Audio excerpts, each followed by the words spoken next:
So a common issue now is that we're getting all these wonderful new ways of controlling B-cell malignancies, whether it's BTK inhibitors, BCL2 inhibitors, CAR T-cell therapies, bispecific T-cell engagers, and all of these are very effective, but they also deplete our normal B-cell population. And COVID-19 has really brought that to the forefront, where we've seen patients fail to respond to vaccination, be at higher risk of getting severe outcomes with infections such as COVID-19.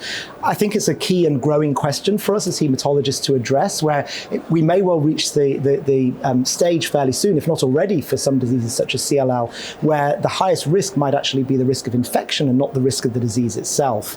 So I'm involved in a platform study which is operating in Australia and across to New Zealand, where we're actually beginning to look with a variety of randomizations at how we can best prevent infections among people who have long-term B-cell aplasia, including CAR T-cell recipients. And we aim to look at things such as immunoglobulin replacement therapy, who requires it, how long to use it for, when we can stop, what dose to use.